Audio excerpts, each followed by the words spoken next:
seperti biasa mau ngobrol-ngobrol dengan Pak Bernard dan tentunya juga ingin mendapatkan insight nih ya, para cuan troopers ingin tahu kira-kira pendapat Pak Bernard di market sekarang itu seperti bagaimana dan strategi apa yang bisa kita jalankan ke depannya. Nah, tapi sebelum kita masuk ke topik pembicaraan malam hari ini, Pak, kan kalau kita lihat hari ini IHSG kita terkoreksi ya, Pak ya, Ya, 0,4%, walaupun selama 1 minggu ini sebenarnya kita sudah naik 3%. Nah, tapi menurut Pak Pedro sendiri gimana nih Pak menanggapi market kita di hari ini atau selama 1 minggu ini? Silakan Pak. oke. IHSG pada minggu ini relatif strong ya, karena di hari Selasa lalu ketika FTSE mengumumkan bahwa akan meng-freeze konstituen baru dari IHSG untuk masuk indeks FTSE, yang terjadi malah IHSG breakout area 8.167, sehingga membentuk pola double bottom. Bahkan IHSG sempat menguji area 8.300-an untuk menguji resistance selanjutnya di area 8.329. Akan tapi 2 hari ini kita ada koreksi dengan volume yang lebih rendah. Koreksi cukup wajar setelah breakout dan dia mengalami pullback hari ini sempat menyentuh area 8.170. Dan di area tersebut merupakan area demand yang cukup kuat, yaitu area breakout sebelumnya yang menjadi area support. Nah, oleh karena itu menurut pandangan saya, bulan Februari ini hingga penghujung bulan ini akan menjadi bulan yang merupakan golden moment kita untuk melakukan investasi atau trading saham. Seperti yang saya sampaikan di podcast yang ditayangkan 10 Februari 2026 lalu. Mengapa? Karena semua berita negatif setelah MSCI, ada UBS yang menurunkan ratingnya, kemudian Kopensa, kemudian Moody's juga menurunkan outlook dari stabil ke negatif, kemudian berbagai lembaga lainnya seperti Fitch, S&P, mereka netral, dan juga FTSE yang nge-freeze. Artinya semua lembaga besar, menurut pandangan saya, sudah mengeluarkan statementnya, justifikasinya mengenai kondisi market Indonesia. Dan inilah saatnya IHSG kita udah bottoming, di mana sempat menyentuh area support 7854, breakout 8167, dan sampai penghujung bulan ini, sebelum bulan Lebaran, inilah saat kita mulai memanen. Dan tentu saja teman-teman yang udah follow channel saya, kemudian yang nonton podcast saya di podcast Sukor Sekuritas, kita kemarin rekomen PTRO, Ratu, itu udah cuan kotos-kotos. Kemudian RMKE juga udah mulai bergerak, walaupun lebih malu-malu dibanding yang lain. Ini mengindikasikan bahwa rally bulan Februari ini baru dimulai. Dan saatnya kita untuk mulai berdiskusi kira-kira rotasi ke sektor atau konglomerasi apa lagi nih yang berpotensi mendulang cuan buat kita hingga akhir bulan ini.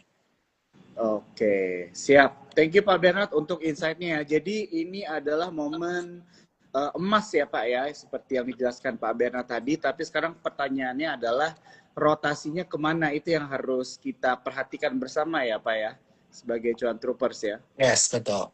Oke, ya oke. Teman-teman yang baru datang, selamat datang ya, join malam hari ini. Jadi malam hari ini kita akan membahas mengenai market ya, seperti biasanya. Jangan lupa kalau misalnya kalian agak ketinggalan, jangan khawatir. Nanti kalian bisa nonton dari awal karena Instagram Live ini akan direkam dan diupload di Instagram Sukor. Oke Pak, kalau misalnya kita ngomongin, kita bahasnya top down ya Pak ya. Jadi supaya Ya. lebih enak juga nanti kita akan membahasnya langsung sampai ke sektor dan juga mungkin saham-saham yang menarik nih Pak ya. Nah kalau dari top ya, dari global, kira-kira ada nggak Pak sentimen atau mungkin data-data ekonomi atau hal apa yang perlu cuan troopers perhatikan Pak di bulan Oke. ini? Jadi sebelum live ini kita lakukan, saya baru saja baca data dari investing.com. Kita melihat bahwa CPI Index atau inflation rate di Amerika Serikat sana year on year itu di angka 2,4%.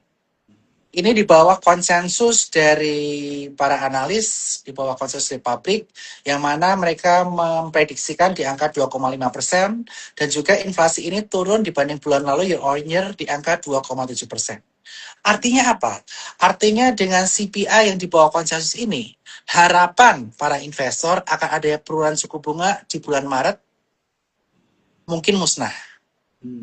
Citibank di Amerika Serikat juga baru saja menuliskan riset bahwa mereka juga memproyeksikan di bulan Maret itu belum ada pemotongan suku bunga. Jadi suku bunga The Fed itu masih stay di angka 3,75%. Dan prediksi saya juga mengamini apa yang dikatakan oleh Citibank. Penurunan suku bunga ini baru akan dilakukan di bulan Mei nanti. Dari 3,75 ke 3,5%. Dan mungkin akan ada satu kali lagi penurunan suku bunga di second half. Sehingga hingga penghujung tahun, suku bunga akan berada di angka 3,25%. Atau turun 50 basis point. Ini pun didukung dengan kandidat ketua The Fed yang nanti Mei akan menggantikan Jerome Powell, yaitu Kevin Warsh, yang merupakan orangnya Donald Trump. Nah, karena dia orangnya Donald Trump, pasti dia akan lebih follow kebijakan dari Donald Trump. Sehingga saya percaya Donald Trump yang sangat pro terhadap market, pro terhadap cryptocurrency, dia akan menurunkan suku bunga di bulan Mei dan second half dengan tujuan apa? Dengan tujuan supaya stock market lebih atraktif, cryptocurrency lebih atraktif. Sehingga ini akan menguntungkan market kita mulai dari bulan Mei sampai onwards. Tetapi perhatikan, yang akan menjadi zona bahaya itu adalah dari bulan Februari berakhir atau Maret sampai dengan Mei. Kenapa? Yang pertama, kalau Februari saya katakan seperti saya sampaikan di awal, potensi masih bullish. Dia bertahan di area 8167, potensi break 8329, dan jika dia break 8329 ada potensi tutup gap di 8875 sampai penghujung bulan ini. Karena semua berita negatif sudah usai. Kaitan mengenai institusi-institusi yang mengeluarkan outlook terhadap Indonesia. Tetapi Maret, April, Mei, sampai menunggu Kevin Warsh ini dilantik sebelum terjadi penurunan suku bunga, banyak hal yang berpotensi terjadi di global, regional, domestik. Dan bahayanya lagi, waktu terjadi uncertainty di Maret, April nanti, kita ada libur, Nyepi dan juga Lebaran. Kurang lebih itu di kisaran 7-10 hari bursa, itu kita off. Kita nggak tahu apa yang terjadi di market selama 2 minggu tersebut, di Amerika Serikat regional. Kalau misalnya di Amerika Serikat, misalnya Donald Trump, kayak tahun lalu tuh, tiba-tiba ngeluarin tarif Trump, termasuk berlawan ke Indonesia. Habis Lebaran, market kita anjlok, rontok. Kemudian yang kedua, bagaimana dia menanggapi atau bertindak terhadap Iran, yang tentu saja akan mengaruhi geopolitik di Timur Tengah dan juga berpengaruh terhadap harga-harga komoditas. Kemudian bagaimana kaitannya mengenai Bank of Japan, di mana Bank of Japan ini saat ini suku bunga di angka 0,75%. Dan juga saat ini inflasi di Jepang itu merupakan salah satu yang tertinggi dibanding beberapa tahun terakhir. Selama ini Jepang selalu mengalami deflasi, tapi tiba-tiba mengalami inflasi 1 tahun belakangan. Sehingga itu memaksa Bank of Japan menaikkan suku bunga dari 0,25% sampai sekarang di angka 0,75%. Kalau suku bunga Bank of Japan harus naik lagi, ini akan menjadi problem, terutama di sektor yang lebih berisiko, seperti cryptocurrency atau di pasar saham. Mengapa demikian? Akan adanya efek yang mana tadinya orang itu melakukan trading di US market, di market-market global, emerging market, maupun di cryptocurrency menggunakan leverage, bunganya naik. Yang mau nggak mau mereka taking profit tempat lain, supaya mereka nggak harus bayar bunga yang lebih tinggi.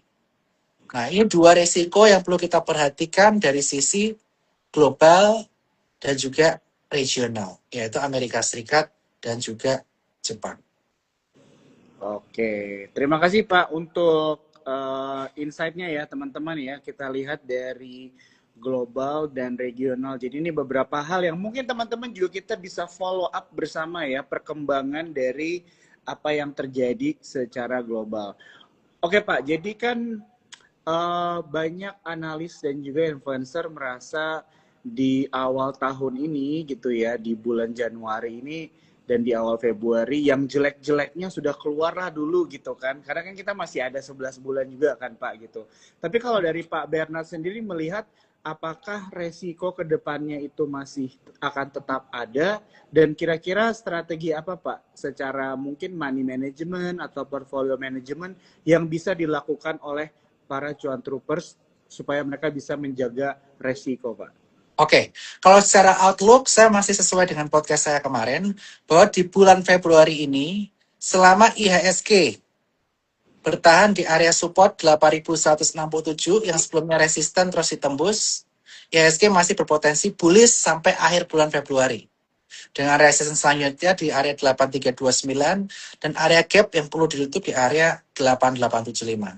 Dengan alasan semua berita negatif kaitannya mengenai outlook institusi-institusi internasional terhadap Indonesia udah beres semua, udah keluar. Tetapi Maret, April, Mei banyak uncertainty. Uncertainty-nya apa? Maret libur kita sangat panjang. Ada 2 minggu. Banyak investor saham di Indonesia, kalau lagi lebaran begitu, mereka mengurangin leverage. Kenapa? Supaya mereka tidak membayar bunga margin atas bunga atas leverage mereka itu sendiri. Either mereka kurangin porsi, taking profit, sell off, berpotensi terjadi. Sehingga sebelum lebaran di awal-awal Maret, minggu kedua, minggu pertama, akan ada potensi aktivitas taking profit dari para investor. Kemudian yang kedua, seperti saya sampaikan tadi, ketika libur, market Amerika, market Jepang, market Asia, semua market masih jalan. Yang nggak jalan cuma kita. Kalau ada something bad happen di market Amerika Serikat sana, Trump mengeluarkan kebijakan sesuatu, berulah di Timur Tengah, atau misal ada kaitannya mengenai Jepang, atau negara Asia lainnya, itu berpotensi berdampak terhadap Indonesia. Sehingga potensi koreksi itu bisa ada. Amit-amit, jangan sampai kejadian kayak tahun lalu. Adanya tarif sebelum lebaran, sebelum libur lebaran usai. Itu waktu liburan kita. Buka-buka langsung ARB, trading hub. Kemudian yang perlu kita perhatikan lagi adalah bagaimana progres Indonesia, terutama IHSG, terhadap requirement dari MSCI. Karena seperti kita ketahui saat ini proses diskusi terus-menerus, penyesuaian requirement terus dilakukan supaya Indonesia itu bisa menyesuaikan requirement dipersyaratkan oleh MSCI. Mulai dari keterbukaan mengenai free float, ada perubahan kategori dari 7 investor ke 28, sekarang malah berubah lagi katanya sampai 49 tipe of investor. Terus dilakukan penginian data. Ada penginian data UBO dan lain sebagainya. Nah, kita belum bisa memastikan apakah proses penyesuaian requirement antara IHSG ke MSCI ini berjalan smooth. Walaupun saya percaya di bulan Mei nanti paling lambat akan diumumkan Indonesia nggak akan turun ke frontier market. Karena mengapa? Karena pertumbuhan GDP kita di atas 5% tiap tahun. Kemudian market kapitalisasi kita cukup besar, bahkan yang paling besar di Asia Tenggara. Jadi saya ragu akan turun ke frontier market, tapi anything can happen. Kemudian FTSE juga masih nge-freeze, dia akan memberitakan outlook Indonesia di bulan April, kurang lebih tanggal 7, dan juga berbagai lembaga lainnya tentu saja akan mengikuti 2 lembaga ini. Nah, oleh karena itu, karena uncertainty masih banyak, yang perlu kita lakukan apa? Yang pertama, ketika kita melakukan trading, jangan full cash position, atau bahkan menggunakan leverage atau margin. Saya disampaikan di live sebelumnya, minimal 50% cash, 50% di saham. Sahamnya pun kita bagi 60-70% saham yang fundamentally solid dan membagikan dividen secara rutin, karena di bulan April sama Mei itu nanti akan ada pembagian dividen. Kemudian 30-40% bisa alpha stock. Tapi kalau teman-teman lebih confident, ya porsi cashnya bisa ditambah, porsi sahamnya bisa ditambahin, tapi minimal Minimal banget 30% teman-teman masih punya cash. Sehingga misal nanti Maret atau April ada something happen, ya teman-teman bisa take profit. Atau bisa melakukan average down maksudnya.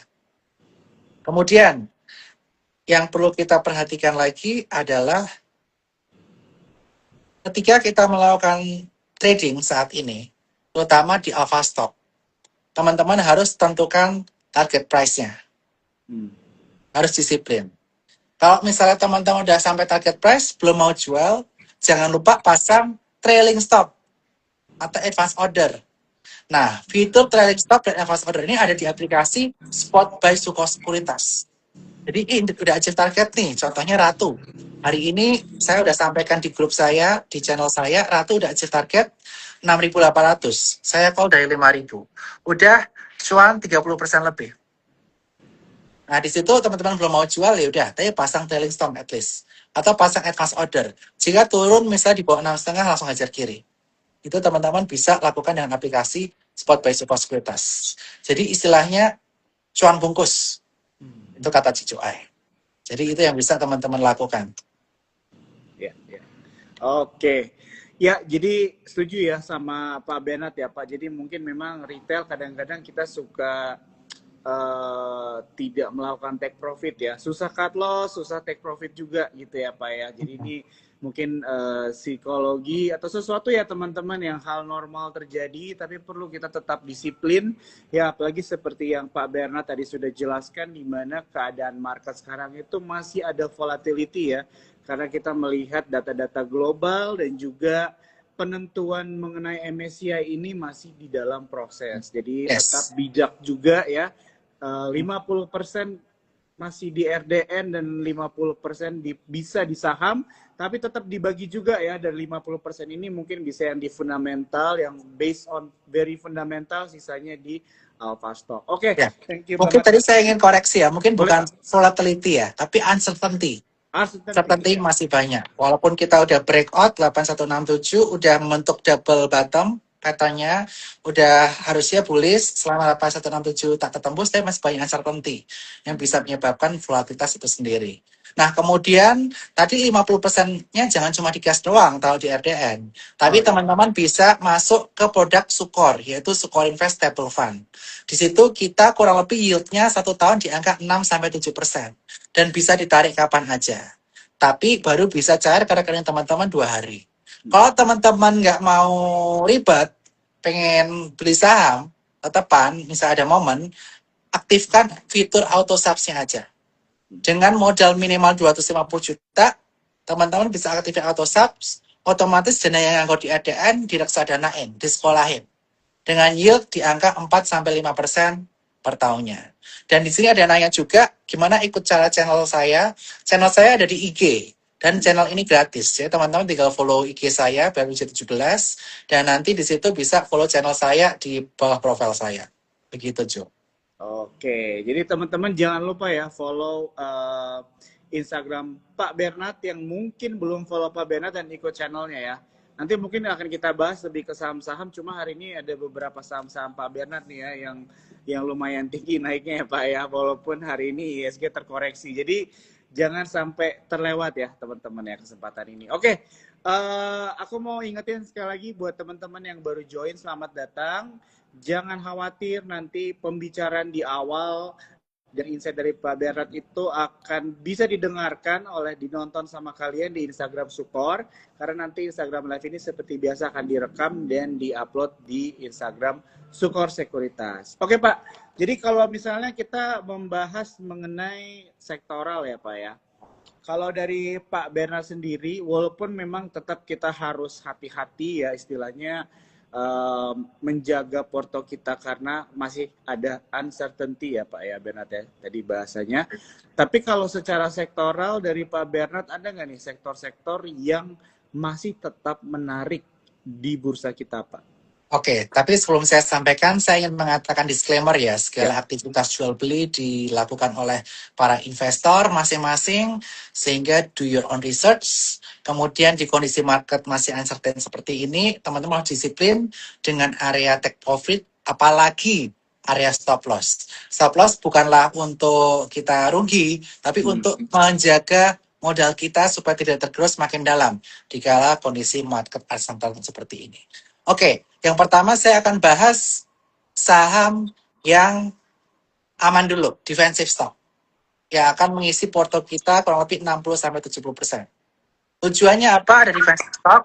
Tujuannya adalah supaya modal kita tidak terlalu tergerus dengan volatilitas yang tinggi karena uncertainty itu sendiri. Dan saat ini udah bulan Februari. Bentar lagi akan bagi dividen. Biasa dividen bagi di bulan apa? Di bulan 4, bulan 5. Jadi kita nunggu nggak lama, 3-4 bulan kita dapat dividen. Dan kita cari saham-saham yang biasa bagi dividen tinggi. Sektornya apa? Satu di sektor perbankan. Perbankan ada 3 bank besar yang rutin membagikan dividen. Dan dividen payout ratio yang paling tinggi biasanya adalah di BBRI. Nah, BBRI saat ini tertahan di area moving average 50-nya di area 3745. Kemudian support selanjutnya di area 3670 dan di area 3600 kita bisa lakukan cicil buy. Kita bisa menggunakan saham-saham dividend player ini yang EPS tetap terus naik dengan menggunakan dollar cost averaging. Ada BBRI, PMRI.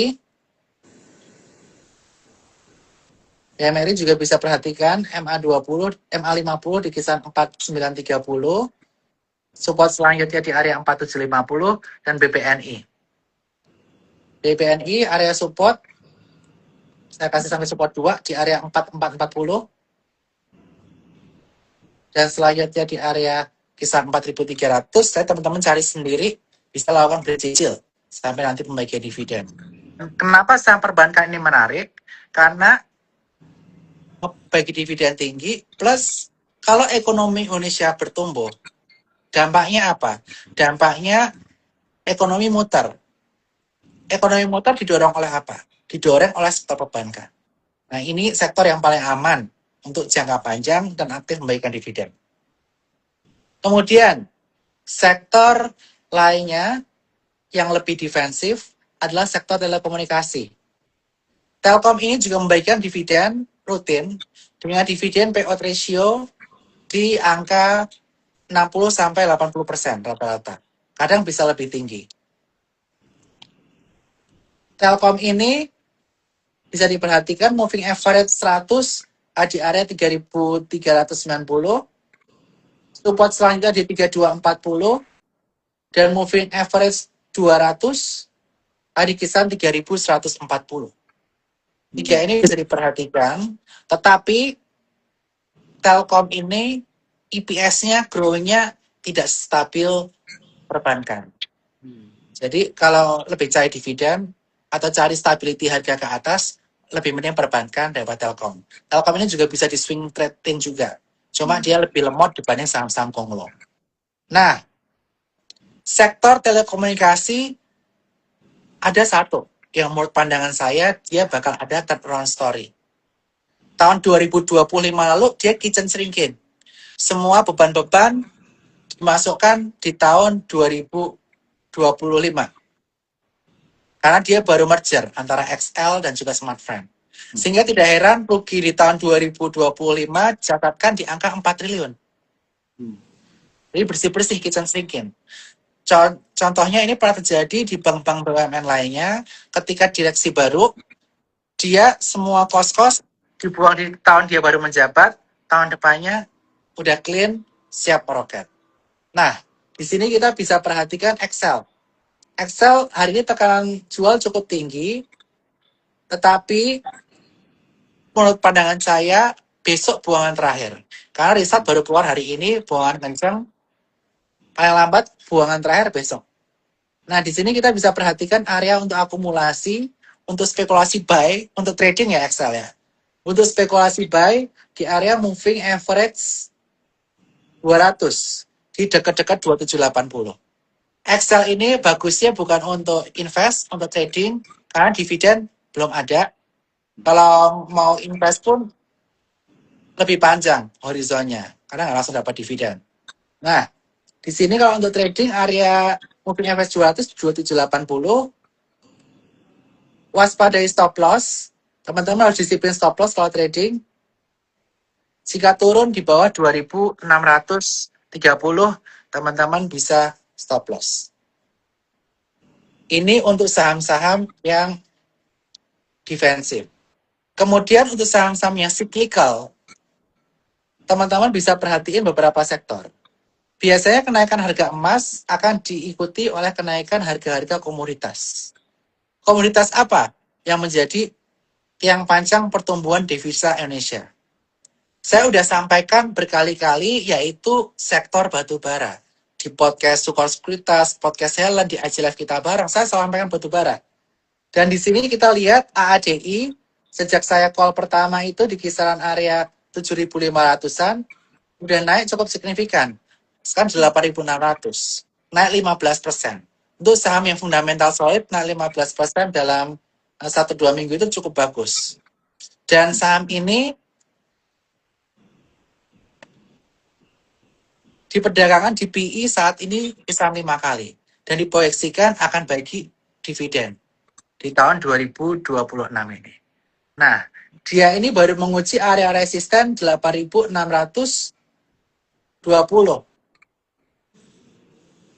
Nah, kalau mau beli, teman-teman tunggu dia agak pullback dulu kalau untuk trading. Kenapa? Karena dia udah rally cukup panjang. Untuk ukuran blue chips, dia rally-nya udah cukup panjang. Jadi saran saya kalau untuk trading, jangan dulu. Tapi kalau teman-teman pengen kejar dividennya, teman-teman bisa cicil beli. Walaupun belum ada kepastian payout ratio dividennya berapa. Itu ada support di area 8363, moving average 100 di area 7730. Seperti itu.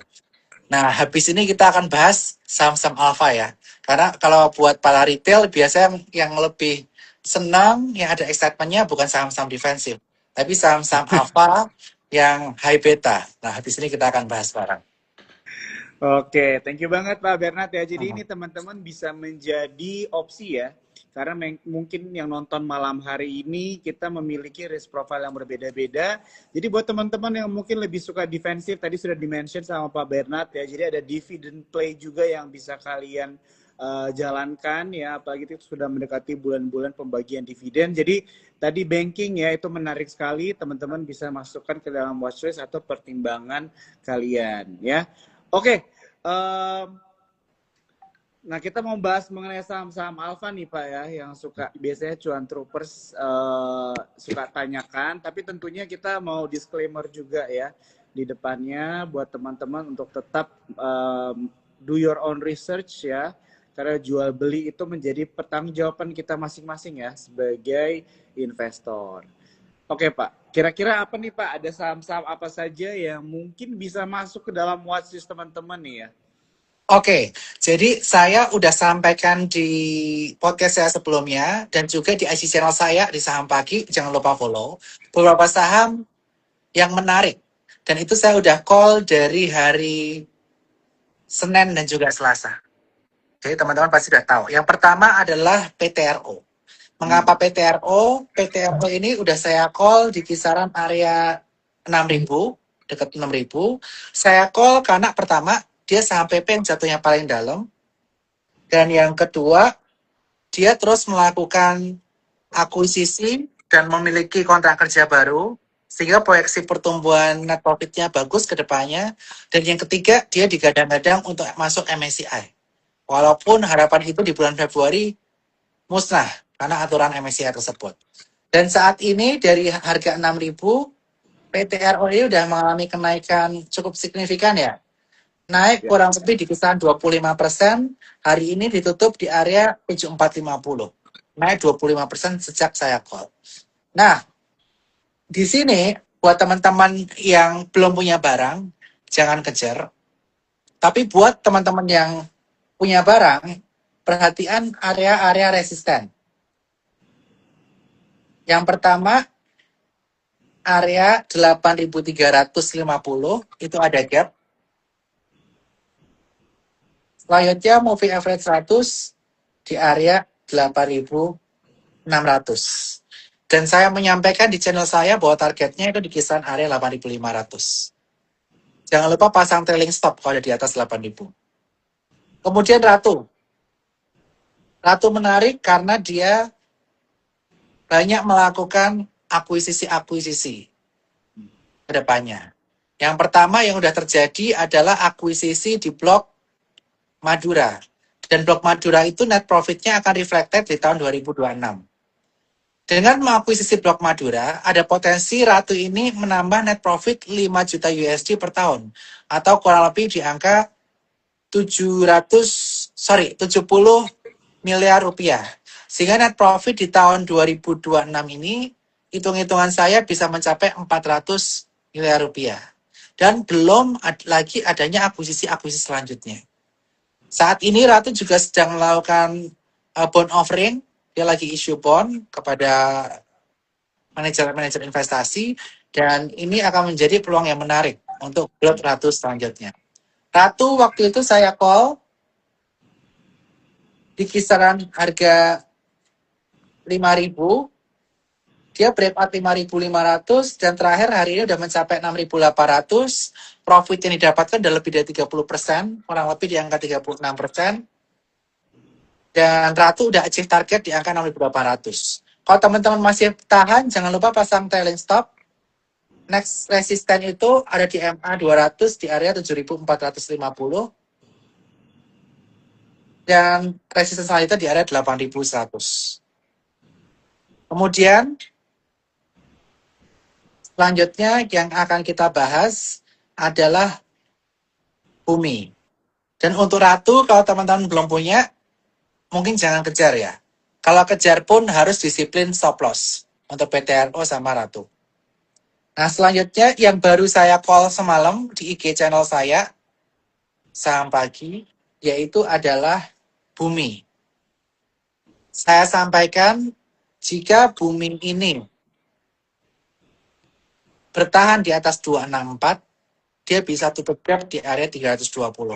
Itu yang saya sampaikan di blog. Mengapa Bumi itu menarik? Karena di 2 hari lalu, di hari Rabu, dia breakout dengan volume yang meningkat. Breakout area resistance 264. Kemarin dia ada pullback. Wajar. Closing di harga 270.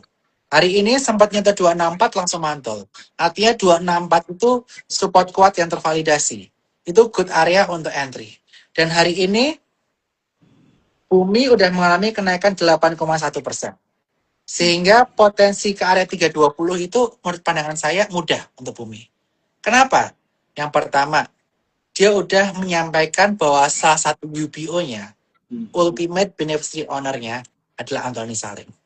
Dan yang kedua, pihak yang terus melakukan penjualan, yaitu CIC atau Chengdong, barangnya udah hampir habis. Kalau menurut hitungan saya, udah sangat sedikit, di bawah 1% harusnya hari ini.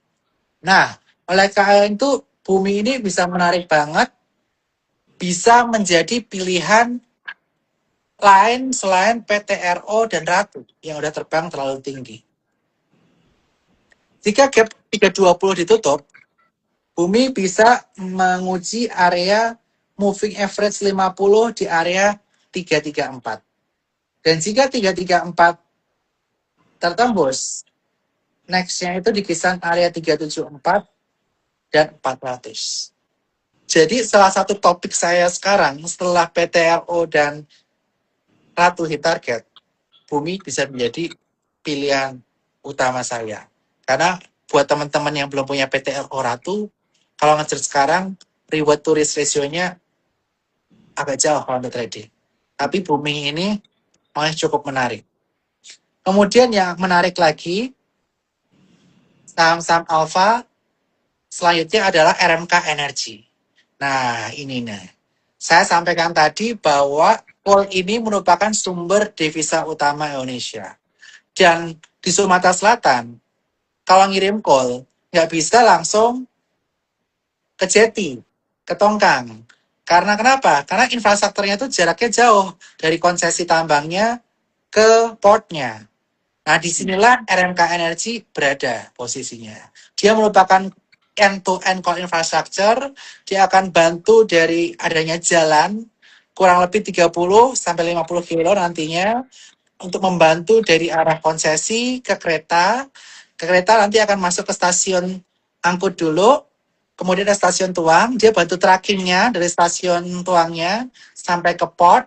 Kurang lebih totalnya ada 140-150 kilo dan biayanya rutin 7 USD per tonnya. Dan tahun ini ditargetkan RMK Energy akan mengangkut kapasitasnya 12 juta ton. Dari tahun sebelumnya di 8 juta ton. Sehingga net profit akan naik dari 200 miliar ke area 800 miliar. Dan yang kita tunggu-tunggu dari RMK Energy adalah laporan keuangan di Q4 yang menurut pandangan saya pasti akan sangat bagus. Karena di Q4 tahun lalu jalan khusus holdingnya itu baru jadi di RMKE.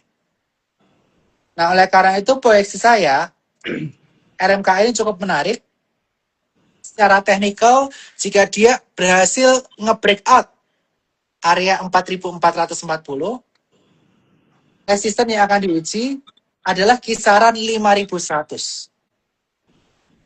Dan jika 5.100 ini tembus, potensinya menarik, resisten 2 ada di 5.450, dan nextnya bisa sampai 6.000. Ini RMKE. Kemudian, stock pick saya terakhir, saya nggak mau banyak-banyak, tadi udah 2 yang existing, terus yang utama Bumi, RMKE, dan selanjutnya ada Supa. Supa ini waktu itu yang meng-IPO kan juga Supa Sekuritas. Ketika saya membaca laporan keuangan, ketika melakukan due diligence dengan Superbank, saya melihat, wah, bank ini sih hebat banget sih. Dia baru terbentuk di tahun 2023, 2024, 2025-nya 2 tahun dan mencetak net profit. Artinya biaya operasional dan cover sama profitabilitas atau dari revenue Superbank ini. Dan berbagai otomasi sudah dilakukan, kemudian ekosistemnya dengan Grab udah jalan, dengan MTech udah jalan. Menurut pandangan saya Januari ini tinggal mendulang laba. Dan untuk sektor perbankan biasanya ada laporan keuangan tiap bulan yang harus disubmit ke OJK. Dan saya percaya di bulan Januari ini Supa atau Superbank laporan keuangannya bisa all time high. Karena saya melihat trennya dari bulan ke bulan, dari tahun 2025 sampai sekarang, awalnya rugi, sempat rugi di awal tahun 2025, akhirnya profitnya meningkat pesat dan profit marginnya makin tebal. Nah, Supa ini akan menarik jika dia breakout di area 975. Dan jika dia breakout di area 975, dia bisa melaju sampai 1160. Ada yang nanya, kok Januari mendulang laba? Ini sektor perbankan ya. Di perbankan itu ada kewajiban untuk kita melaporkan ke regulator, ke OJK, bahwa bagaimana kondisi keuangan perusahaan di bulan tersebut. Kalau sekuritas itu 3 bulan sekali. Kalau bank sebulan sekali. Seperti itu. Iya, oke. Jadi itu ada beberapa saham-saham alfa ya teman-teman yang bisa diperhatikan, tapi tetap disclaimer juga ya. Dan tadi juga harus dipertimbangkan residual ratio-nya ya teman-teman. Di mana tadi ada PTRO, ada Bumi juga ya, ada Supa ya. Dan ini beberapa yang bisa masuk watchlist kita ya. Walaupun kita masih masuk libur panjang juga ya Pak ya, hari Rabu baru bisa teman-teman melakukan transaksi juga. Nah, tapi mungkin pertanyaan dari saya Pak, kalau dari Pak Bernard, tadi kan sudah membahas mengenai dividend play ya dari sektoral yang cukup defensif. Mungkin pertanyaan yang mewakilkan teman-teman nonton malam hari ini ya, para cuan troopers, menurut Pak Bernard saham-saham Konglo itu apakah masih akan menarik Pak? Begitu kan? Atau mungkin lebih agak lebih selektif kali ya saham konglomerasinya, atau Pak Bernard ada tanggapan lain Pak? Silakan. Kalau pandangan saya, sebagai contoh hari ini, saham-saham big banks, saham-saham defensif yang dividend play malah mengalami penurunan.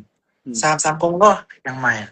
Menurut pandangan saya, rotasi antara saham Konglo dan saham blue chips ini akan terus terjadi dan mewarnai market kita Hmm. sepanjang tahun 2026.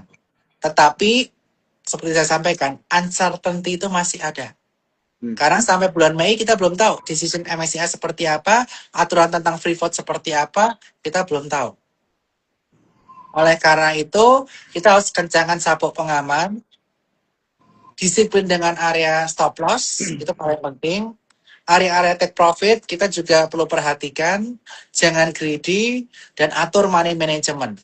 Karena takutnya berita buruk bisa terjadi tiba-tiba di bulan Maret atau April, walaupun saya pesimis bulan berita buruk itu akan keluar di bulan Februari. Makanya saya sangat bullish di bulan Februari ini. Dengan target 8329 jika ke breakout sehari ke 8850 untuk IHSG. Oke, siap. Thank you banget ya Pak Bernard ya. Jadi ini pas banget ya Pak Bernard mention mengenai money management. Mungkin kita mulai coba ambil sedikit pertanyaan ya Pak ya dari cuan-cuan Boleh. malam hari ini. Ini ada pertanyaan dari Irfan ya. Ini saya sudah pin ya Pak. Minus 50% dari modal. Strateginya gimana? Gimana nih Pak Bernard kalau misalnya ada Oke. brokers yang sudah minus nih Pak posisinya? Oh, oke Irfan. Jadi saya sebenarnya waktu itu udah bikin video ya sama Helen di Sat Secuan. Saya share video saya di IG channel saya di Saham Pagi. Jangan lupa follow. Saya share juga ke grup Suko Sekuritas. Kemudian banyak clipper-clippernya juga Hmm. yang memang membantu saya untuk memberitakan strategi apa yang perlu kita lakukan ketika menghadapi 2 kali trading halt. Saya sampaikan besoknya, ini momen untuk kita melakukan rebalancing portofolio kita. Karena saya percaya waktu itu hari Jumat bakal ada technical report. Kita bersih-bersih dulu, kita buka portofolio yang baru. Portofolio yang baru seperti apa yang waktu itu saya sampaikan? Bisa 60% sampai 70% saham-saham defensif, 30 sampai 40% saham-saham high alpha. Tapi kalau teman-teman risk profile lebih agresif, saham-saham Konglo atau high alpha alpha stock atau high beta stock ini bisa diperbanyak porsinya, bukan hanya 35%. Tergantung di survei masing-masing. Jadi yang perlu dilakukan apa? Rebalancing. Jadi kita portofolio kita perhatiin dulu mana saham yang defensif, mana yang enggak. Kita klasifikasi. Yang defensif kita harus apain? Yang alpha stock atau high beta stock itu harus kita apain? Nah, kalau sahamnya ini laggard atau misalnya potensinya nggak bagus, ya kita cut aja. Kita cari saham yang potensinya bagus. Dari sisi sektornya, dari sisi konglomerasi di belakangnya, dari sisi potensi profitabilitas tahun 2026 ini, itu semua diperhatikan. Kalau yang potensinya kurang, kita mending switching. Itu bahasa yang bagus, supaya teman-teman nggak ngerasa, wah aku harus cut loss gede banget nih. Kita switching, memperbaiki portofolio, supaya porto kita ke depannya lebih baik. Kayak gitu. Oke, thank you Pak Bernard ya. Irfan sudah dijawab. Ini suka banget ya dengan pemilihan katanya adalah switching ya teman-teman. Dan ini juga salah satu hal yang perlu kalian lakukan gitu ya untuk menyelamatkan kapital ya. Karena memang kalau kapitalnya habis, padahal market dalam posisi recovery gitu ya, banyak saham-saham yang menarik. Nah, ini ya yang mungkin bisa menjadi pertimbangan buat semuanya ya. Oke, thank you Irfan untuk pertanyaannya. Kita lanjut ya Pak Bernard ya. Ini ada pertanyaan dari Dani Pak. Kira-kira dari Pak Bernard nih, ada nggak insight mengenai emiten-emiten peremasan nih Pak? Oke. Untuk harga emas saat ini kita lihat dia udah mencapai kembali di angka 5.000 USD per troy ounce ya. Setelah sempat hampir menyentuh 5.500 per time high-nya. Nah, untuk emiten emas ini rata-rata mereka udah menyentuh atau mendekati area resisten. Seperti harta dia mendekati area resisten 2.800. Archie juga ketahan di resisten 760. MDKA dia juga udah dekat-dekat area resisten, kemudian emas. Nah, saat ini kondisinya saham-saham emas itu lagi di dekat-dekat area resisten. Jadi, kalau mau trading, mau beli, spekulasi, wajib ada trailing stop. Karena harga emasnya sendiri di sini belum balik di atas 5.000 USD per troy ounce-nya. Ada resisten yang perlu ditembus di kisaran area 5.450 USD per troy ounce-nya. Kalau emas tembus di area 5.450 USD per troy ounce-nya, saham-saham emas bisa terbang. Seperti itu. Oke, siap. Thank you Pak untuk penjelasannya dan ini juga untuk pertanyaannya ya.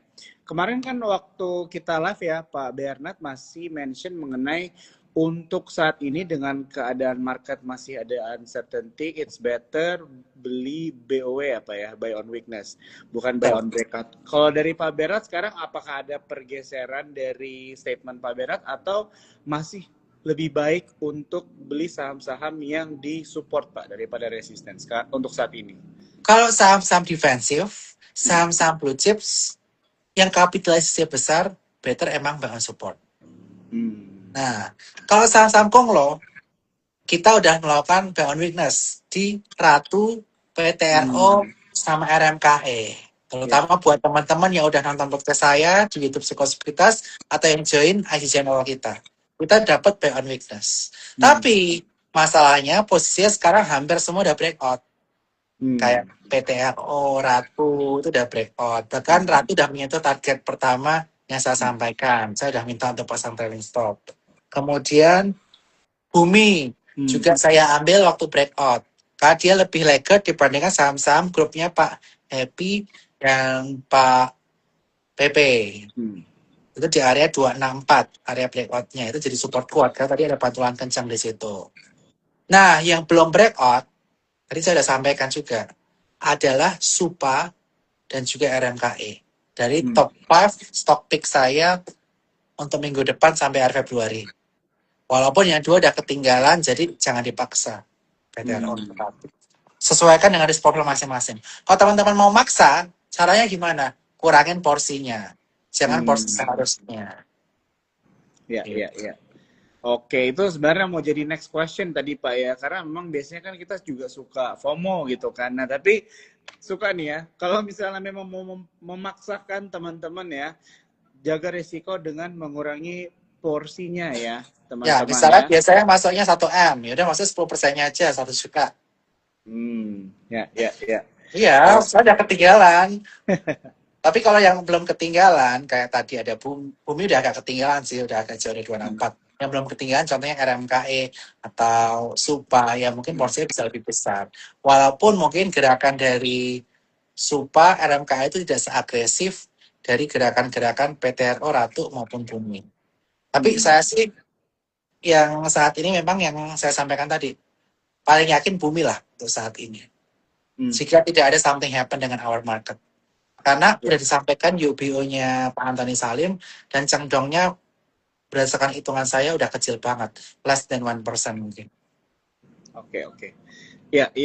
Jadi ini pas ya, maksudnya topik pembahasannya untuk next question mungkin ada dari aku nih Pak. Jadi kan Pak Bernard ini sudah lama ya teman-teman cuan troopers ya berkecimpung di dunia pasar modal, dan mungkin Pak malam hari ini ada beberapa cuan troopers yang baru mulai investasi atau trading itu setahun gitu Pak ya, baru mulai dari tahun lalu saat IHSG all time high ke 9.100. Nah biasanya memang ada fenomena di mana retail itu mulai FOMO ya Pak ya. Nah, takut ketinggalan kesempatan di saat saham-saham ini lagi naik lagi gitu, lagi recovery. Nah, kalau dari Pak Bernard sendiri, apakah memang ada selalu kesempatan Pak di pasar modal? Jadi kalau ada sesuatu yang sudah naik tidak perlu dikejar karena kedepannya akan tetap ada kesempatan atau tidak Pak? Gimana Pak Bernard menanggapi hal ini? Yang saya pelajari, semua saham itu ada waktunya. Semua waktu ada sahamnya. Jadi jangan takut FOMO. Kalau misalnya udah ketinggalan saham grup tersebut, kan nanti ada grup lain kok.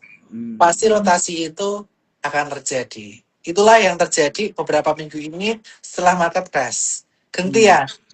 Kadang blue chip, kadang konglo. Kalau nggak gantian dari Pak Pepe, Pak Happy, Pak Bagri, dan lain sebagainya. Jadi kita nggak perlu FOMO. Yang paling penting adalah kita melakukan money management, manage resiko kita. Kalau kita kalah, jangan sampai modalnya tergerus terlalu banyak. Itu yang akan bikin kita susah untuk akumulasi keuntungan lagi. Karena dengan kita mengalami kerugian 50%, artinya apa? Untuk balikin duit modal kita perlu untung 100%. Iya. Makanya dalam konsep trading, menjaga modal, menjaga risiko itu penting banget. Ya, ya. Oke, siap. Thank you ya Pak ya untuk ini advice dan juga insight ya buat kita untuk tetap menjaga kapital kita, karena kapital kita itu adalah peluru kita ya teman-teman ya di pasar modal. Dan suka banget dengan statement ya, tetap ada kesempatan ya ke depannya, jadi jangan terlalu FOMO juga ya, dan tetap tentunya dilakukan riset masing-masing ya teman-teman ya. Oke Pak, kita udah di 5 menit terakhir. Mungkin pertanyaan terakhir dari saya, view Pak Bernard nanti mungkin ke depannya setelah kita balik lagi dari libur panjang seperti apa Pak? Dan kira-kira apakah ada advice buat teman-teman cuan troopers malam hari ini untuk menyikapi market di bulan Februari ini Pak? Silakan. Oke, sebagai kesimpulan, mungkin tadi saya udah sampaikan di awal, tapi saya akan summary. Di bulan Februari ini, selama area breakout pola double bottom di area 8167 tidak tertembus, akan ada potensi rally hingga penghujung Februari. Dengan area resisten yang perlu diperhatikan di 8329 dan ada potensi gap ditutup di area 8875. Walaupun begitu, masih banyak uncertainty yang berpotensi terjadi di bulan Maret, April, hingga Mei. Kaitan mengenai global, Amerika Serikat, Iran, Jepang. Kemudian kaitannya mengenai Indonesia sendiri. Bagaimana kita menangani case MSCI dan case dengan berbagai institusi lembaga rating lainnya. Kemudian masih banyak hal lagi seperti liburan. Itu banyak uncertainty sehingga money management perlu dilakukan. Kita belum bisa seagresif ketika market lebih certain. Sehingga jangan lupa sesuaikan dengan risk profile teman-teman ketika teman-teman taruh ke saham, berapa porsi ke saham yang defensif, berapa persen ke saham yang konglo. Kemudian jangan lupa antisipasi jika Maret April terjadi something bad happen crash, teman-teman harus punya cash. Nah, cash-nya ini jangan lupa dimasukkan di Sukor Invest Stable Fund di aplikasi Spot by Sukor Sekuritas. Itu yield-nya kalau lebih 6-7% setahun, bunganya tiap hari, bisa ditarik kapan aja.